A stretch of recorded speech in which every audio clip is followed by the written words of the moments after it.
Episode 4, Chapter 4, Through the Looking Glass. Chapter 4, Through the Looking Glass, and what Bowser found there. The middle of Toad Town was a blasted wasteland, and not even the good kind, either. Peach's castle was gone, to start with. In its place was some twisted metal behemoth that might have been a spaceship once. Either that, or it was a bizarre new modern art sculpture about pain, looming over the city like a black, half-melted claw trying to spear itself. Whatever it had been, it had evidently impacted the ground with enough force to straight up erase the castle from existence. On the ground, Bowser grumbled to himself as he surveyed the damage. The Koopa King was generally always up for some smoke and wreckage, but this just didn't feel right. Not a single brick or shingle remained, which spoke volumes by itself. Bowser had seen enough smashed castles over the years, mainly his own, to know that debris should be everywhere. Where were the fallen towers? Where was the burned garden? Where was the destruction? Sure, there was some of that back in town.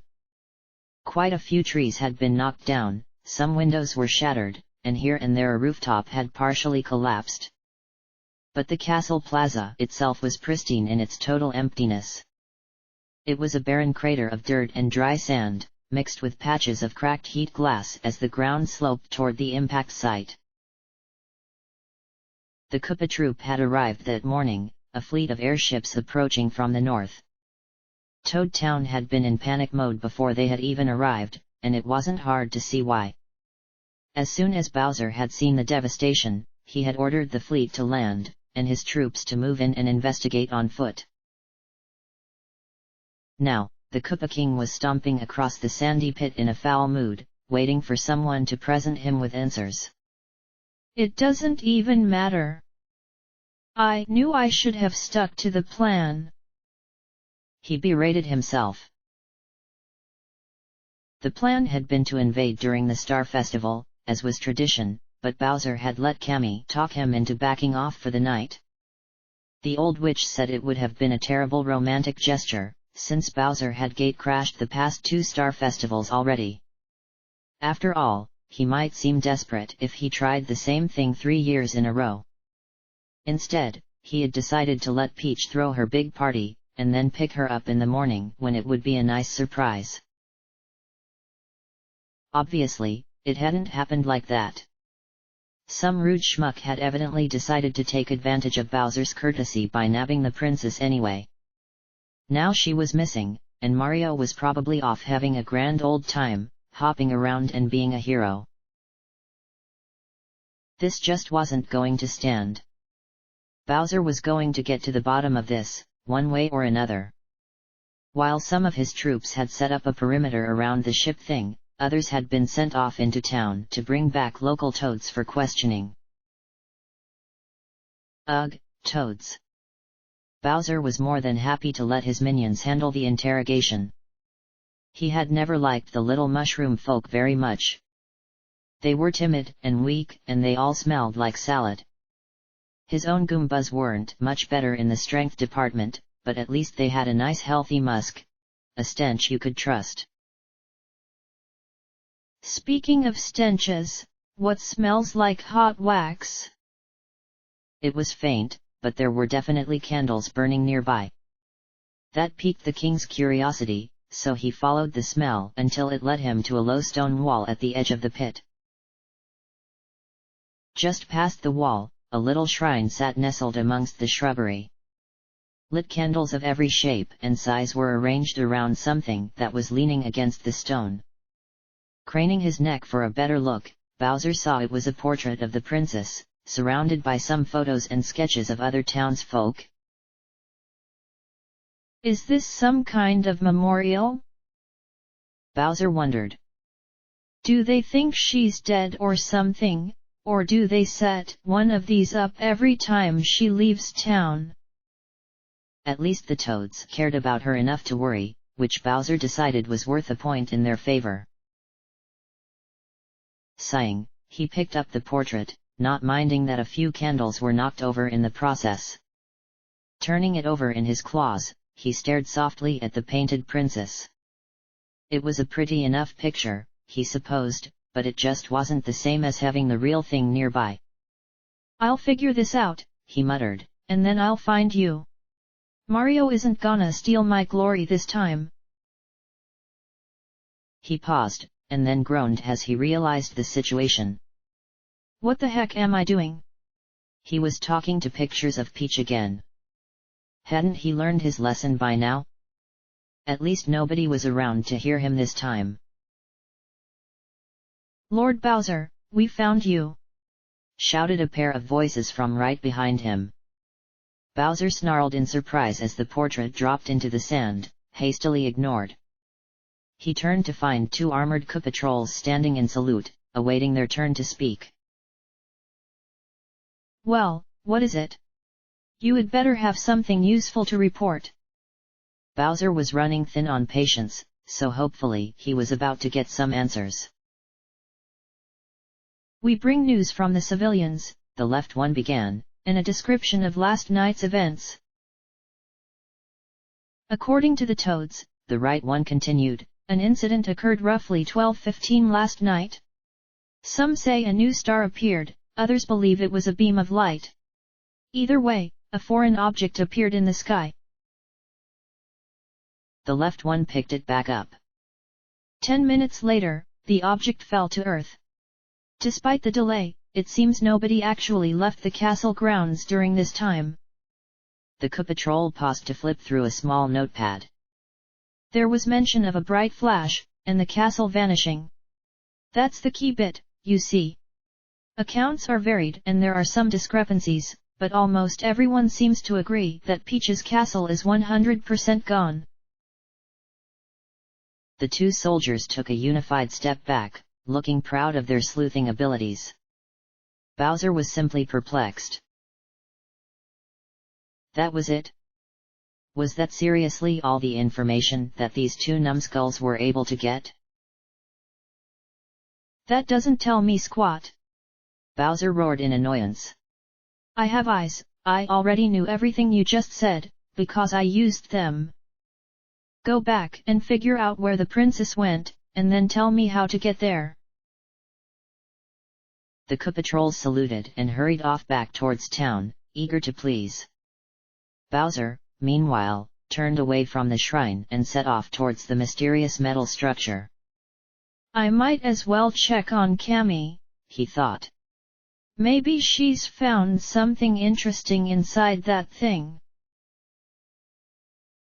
Sand and soil tumbled past the large Koopa in little waves, knocked loose by his heavy footfalls as he trudged downhill.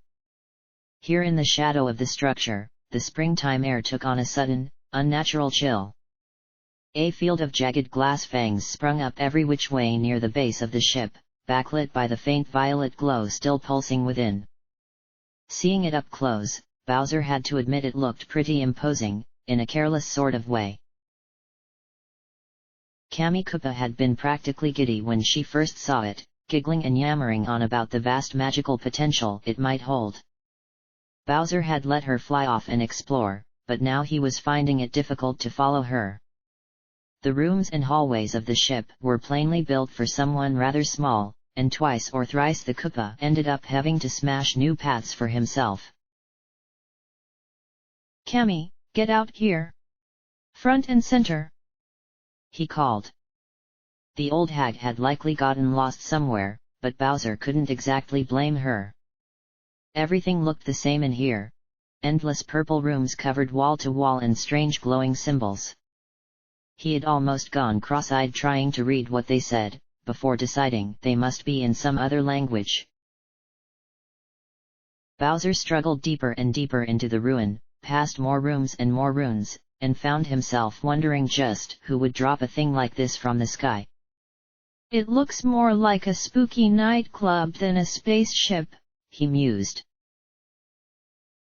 He soon heard frantic muttering off to his left, and turned to find Cammy at the end of a short hallway, lost in her own world as she studied the symbols on the wall. Bowser approached her, growling as one of his bony shell spikes caught on a doorframe. That got the witch's attention. "Lord Bowser!" she cried as she turned from her work. "I'm so honored you felt like joining me. Isn't this place just the best?" He hadn't seen her quite this eager in years. "Whoever set this all up really knew their stuff. They just look like squiggles to me," Bowser admitted, glancing around at the glowing runes. There was one that looked a bit like an upside-down heart, and one that might have been the end of a bone, but most of them were just janky lines. "You're exactly right," Cammy affirmed. "These are squiggles, but they hold powerful magic. I can't read a word of this gibberish, but magic is a universal language." She gestured around the hallway, as if that would make Bowser suddenly begin to understand. "What kind of magic, huh?" he asked, realizing a moment too late that he had just taken the bait. Once Cammy had permission to start talking shop, there wasn't a force on earth that could shut her up. "I'm glad you asked, your grumpiness. As your humble servant, let me explain." She pointed to a line of shapes at the end of the hall. Bowser thought they looked a bit like wonky boo faces. "This is part of an elaborate barrier spell, designed to trap anything it catches inside an unbreakable bubble shield." She pointed here and there into nearby rooms. "The same pattern is repeated over and over, which amplifies the strength of the spell." She flew past Bowser down the hallway, lecturing all the way. "Ah, see this? These runes here are the basis for a powerful teleportation ritual." Bowser followed her into a new room, where the squiggles became numbers and mathematical symbols he begrudgingly recognized. "I can only assume these are coordinates for the warp," the witch continued. "But look how they intermingle with the barrier spell back there. It's set up like a 1-2 magic combo, to teleport everything caught inside the bubble." She was practically shaking with excitement. "I wouldn't be surprised if the whole thing was timed to go off at a specific moment, too, like a portal bomb. It's total genius, my lord. Why, if I had thought of this kind of thing years ago." Bowser sighed and pinched the bridge of his nose with a claw. "Yeah, it sounds real special, but can you tell me where the castle got warped?" Cammy looked surprised. "Well, Just then, the sound of footsteps in the hall caused the both of them to look up in confusion. Before long, their visitors came into view. The two patrols from earlier had returned, dragging along a disgruntled old man in a blue cloak. "Lord Bowser! We found you again!" the first one said, looking slightly out of breath. "We found this guy in town," the second one continued, "in this crazy house with a spinning roof. I'm pretty sure he's a wizard or something. Anyway, he said he wanted to speak with you." "So you just dragged him here?" Bowser asked. "Look at him, he's a shriveled old guy. You can't disrespect your elders like that, minions," said shriveled old guy, pulled his robe free from the soldiers and stood before the Koopa King with conviction. "My name is Merlin," he spoke, "and I am indeed a wizard. I have foreseen the path you want to take, King Bowser. I'm here to warn you, it is a grave mistake." "Oh yeah? Tell me more, bub." Bowser wasn't impressed. This wizard was probably in league with the castle snatchers, after all. Merlin spoke again, his snow-white mustache quivering with every word. "You seek the princess, but she is no longer in this world. She has been taken to another reality, an alternate version of our own that has fallen to darkness. If you follow her, untold tragedies will occur." "Untold tragedies are my business," Bowser snarled. "Now, tell me everything you know about this other world before I start turning up the heat in here." He flared his nostrils for emphasis, wisps of smoke curling toward the ceiling. "I will do no such thing," Merlin answered. "I will not let thousands perish because of your greed. I will not yield, turn back or suffer the consequences. Tell me what you know, old man." Bowser roared with fire in his throat. He had had enough of this little mystery, and the wizard's sass had put him over the edge. Lightning flashed in Merlin's hands, and the two Koopa trolls were suddenly flung backwards into the hall, flailing like dolls. "Never! The secrets of this ancient magic will remain forever lost to you." "Nah, I actually just deciphered it." Cammy waltzed into view, looking quite pleased with herself. "While you two were arguing, I figured out where Princess Peach is." Merlin looked dumbstruck, the lightning dying. How? "This is ancient, evil magic.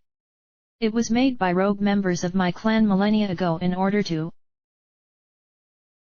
"I took a class back in college," Cammy cut him off with a wave of her claw. When the wizard looked incredulous, she explained. "I was pretty wild back then. My sophomore year was a total dark witch phase. I actually dyed my hair blue and wore fishnets." "Fishnets? How soon can you get us there?" Bowser asked. Finally, something was starting to go right today. "There's simply no way she can reproduce a spell this complex," Merlin sputtered, taking a step back. "This is madness." "Give me half an hour, my lord," the witch shrugged and turned back to the wall. "I still need to solve these last few lines." Bowser turned back to the wizard, his eyebrow raised. "See that, Gramps? I've got a mage that actually knows stuff. Go on, get out of here." He smirked. "This will not end well for you, Bowser Koopa. I promise you that." Merlin warned for the last time. With a glare and a swish of his cloak, he was gone. Bowser shook his head and stomped out of the room, leaving Cammy to her work. She'd find him when everything was ready, and he had to prepare the troops before then. This was happening. Nobody left the king behind. He would find the princess, and whoever had taken her would pay.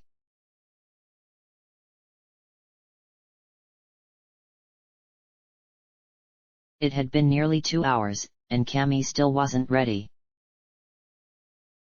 "She said half an hour. 30 dang minutes." Bowser was pacing outside the ship, losing his mind. The witch was hobbling back and forth inside, drawing fresh squiggles and shouting nonsense. "She'd better not think she's getting paid overtime for this." Just then, several Koopas trotted up, hauling a large wooden trunk. "Sir, we've brought the items you requested," one reported. "It wasn't easy getting the toads to part with them, but we prevailed." They set the chest down, and Bowser lifted the lid to peer inside.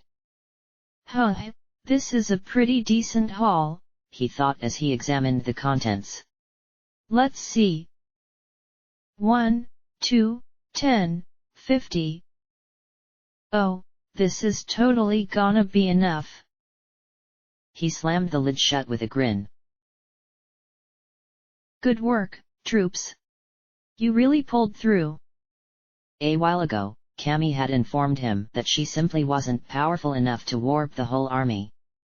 She could only guarantee safe passage for a small force, so Bowser had hatched a plan to make up the difference.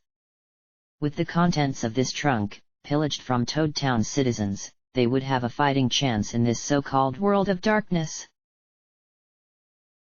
"What do we do now, sir?" asked one of the Koopas. These were lowly grunts, not fit to be chosen for the mission. Take the time off," Bowser told them. "Go home, for all I care. Polish your shells, binge a TV show, whatever." The Koopas cheered and scattered. Ha! Whoever said I was a bad boss? He had no sooner resumed his pacing than Cammy appeared in the doorway, her glasses slightly askew. The spell is ready, your restiveness, she called. Would you like me to assemble the troops? Bowser shook his head. He had taken care of that ages ago, picking out the best soldiers and ordering them to wait in the shade behind the ship. Elite Koopas, get over here! He shouted. Let's move out! His forces answered the call a moment later, marching into view around the ship. A handful of Koopa trolls, a few lesser magic Koopas, and a squad of shy guys. That was all Kami's spell could handle. Sighing, Bowser hauled the old trunk up over his shell and marched the troops inside. The old witch had set her ritual up in what must have been the bridge, a spacious room with blinking consoles lining the walls. Every surface was covered in the little squiggles, but Bowser knew Cammy had drawn these herself. She was prattling on about the nature of the spell, about spatial this and equivalent that, but Bowser didn't much care to listen. It was all just exposition, anyway. He ordered his soldiers to take positions around the perimeter and await further instructions. Are you ready, my lord? She eventually asked, not a moment too soon. Of course I'm ready. I've been ready this whole time, you coot. He snapped back. Let's get this show on the road.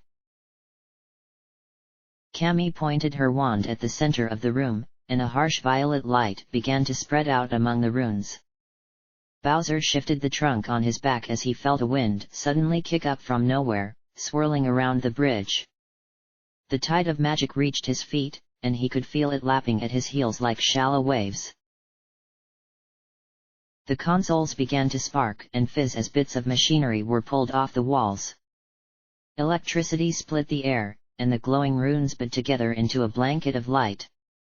The floor began to give way then, folding into itself like collapsing sand. Bowser squinted back at his minions, and they returned his gaze pleadingly. He nodded, and the troops moved in. He could tell they were struggling, wading through the magic that was up to their knees. Suddenly, the entire room began to shake and spin, and Bowser saw his vision go blurry. Here it comes! Cammy shouted over the wind. Everybody try not to barf. Yeah, good luck with that, Bowser thought, as the purple maelstrom gave a mighty lurch and his vision blurred even more. She can't make it easy, can she? A moment later, the room twisted itself to pieces as Bowser and his minions blinked out of existence.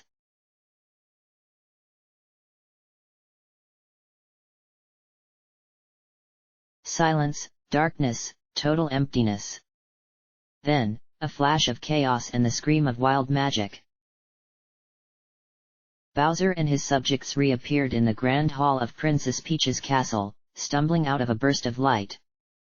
Several of the soldiers immediately failed to heed Kami's last bit of advice, doubling over and heaving their lunches onto the floor. One unfortunate shy guy bolted from the hall, sickness spilling from the holes in his mask. Bowser, for his part, held it in, but he was in no hurry to try that again anytime soon. He set the old trunk down and tried to get his bearings. He looked around the hall, confused. Cammy had gotten them where they needed to go, but something was wrong. Peach's castle was nothing more than a shell. The lush carpets and fancy tapestries had burned to cinders, and the stone walls were black with soot. Pitiful charred lumps lay here and there, littering the ruined foyer. They smelled like burnt salad. Where are we? A Koopa troll asked, poking at a lump. This can't be the castle, right? This never happens when we take it. Wasn't it sunny today? A Magic Koopa wondered, pointing at the sky through a hole in the crumbled ceiling. I don't remember the sky being so overcast. They were both valid concerns, Bowser decided. Stick together, and stay in formation. Something serious happened here. He led them through the empty halls, past broken windows and piles of rubble. Fire still danced in some of the rooms they passed, gnawing slowly through the castle's last bits of furniture. They saw no one else. Eventually, the king and his guards emerged into the gardens. There was little left of them, as Bowser had expected. Nevertheless, Cammy took her broom up for a better look. Everything's burned out here, Lord Bowser, she shouted down. Perhaps we should try the princess' bedchamber. Who goes there? Yelled a sudden voice from behind a nearby wall. A second later, a platoon of armored soldiers emerged, spears at the ready. Pale light shone within their helmets as they moved in to surround the Koopas. Cammy floated back down, looking sheepish. I thought they were statues. My eyes aren't quite what they used to be, I'm afraid. Identify yourselves, intruders, the lead spearman commanded, lowering his weapon to point at Bowser's chest. This castle is property of the Empire now. You should not be here. Is this guy for real? Bowser asked himself, reaching out an arm and snapping the spear like a toothpick. The soldier at least had the presence of mind to drop the stick and look surprised. Listen up, chumps. I'm Bowser, king of the Koopas. They all looked fairly shocked at that, so Bowser pressed forward into his ultimatum. You took something from me, and I'm here to take it back. I'm only gonna ask once. Where's Princess Peach? The gray soldiers huddled up, and began muttering amongst themselves. Bowser? Isn't he one of the names on the list the boss gave us? You know, the kill at all costs list. One of them pulled out a slip of paper and nodded, so the others turned back, lowered their spears, and marched forward as one. Bowser kept a list like that of his own, and he had just added these goons to the top of it. With a roar and a wave of his arm, he signaled his troops to attack. It was a short battle, but a nasty one. Half of the Koopa trolls charged the spearmen head-on with weapons of their own, while the others withdrew into their shells and spun off for a rear attack. The Shy Guy squad formed into stacks, dashing erratically between the enemies and leaping onto their heads from above. Spears and magic filled the air, as the soldiers and flying magic Koopas traded blows with each other. A few of his own had gone down, Bowser noted, but his side was winning by far. The mysterious Grey Army had a numbers advantage, but the Koopa troop had versatility. Shy Guys flipped and danced through the ranks, untouched. Spearmen lost their spears as they tossed them uselessly at foes they couldn't reach. As the battle spilled into a large courtyard, Bowser turned to find 5 enemies charging his back. He bared his fangs as they came, white-hot flames igniting within him. You picked a bad day to wear that armor, he thought. The moment before they reached him, an inferno erupted in their faces. Bowser roared as he consumed them all in flames. Their spears incinerated in seconds, and the screaming stopped after a few more, but the Koopa King kept going until their armor began to drip and melt, and he was sure he had roasted them all alive. The smoke began to clear, and through it Bowser saw a colossal soldier eyeing him from across the yard, shrouded in a mountain of iron. Instead of a spear, this one carried a huge black axe. It stepped forward ominously, looking every bit the boss battle. Bowser flared his nostrils yet again, ready for the challenge. You wanna go, big guy? I had a turtle like you as a pet once, the juggernaut boomed. I smashed its shell and spilled the insides everywhere. It thundered forward across the plaza, but was soon staggered by a magic blast from behind. It turned back and let out a befuddled wah. Before toppling to the ground and crumpling up, armor and all, like a wad of tinfoil. Bowser didn't quite know what to make of that. Cammy was to his left, and she just shrugged when he glanced at her. None of the other Magikoopas were nearby, and Bowser was pretty sure they weren't strong enough to totally obliterate a guy like that, anyway. The answer to his question floated down out of the sky, wearing a tattered cloak and riding a bristleless broom. As Bowser's troops finished off the last few enemies, a weary-looking Kamek landed in the empty plaza. The new arrival stepped toward Bowser and Cammy, tentatively. Prince Bowser? Mother? Is it really you? He seemed uncertain, almost terrified, like he was seeing ghosts. I knew I sensed your presence, but... That's King Bowser to you, Cammy snapped at her son, and we just saw you at breakfast. You had better not be going senile before me, sonny boy. The slightly younger Magikoopa processed this for a second, before seeming to realize something. The rumors are true, then.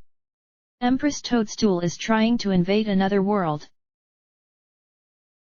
Cammy had landed by this point, looking uncomfortable. Our world's been invaded, all right. That's why we're here. So this really is some kind of parallel timeline, Bowser grumbled. He had begun to believe it when the Grey soldiers hadn't properly feared his name. Cammy looked up, inspired. You're a genius, my lord. If the Koopa Kingdom exists in this world, surely you can rebuild your army using loyal subjects who live here.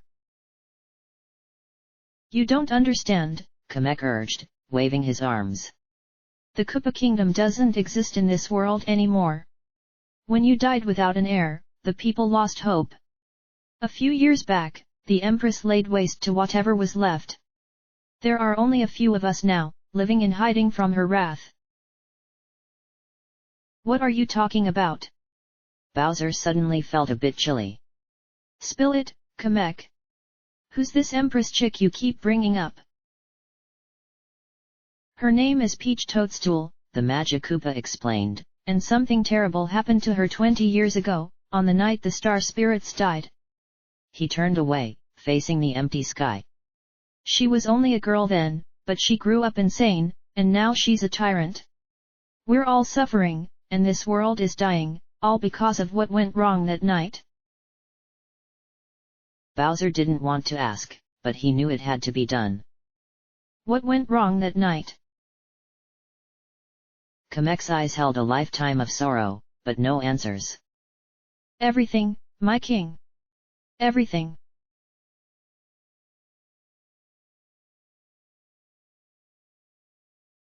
End of chapter.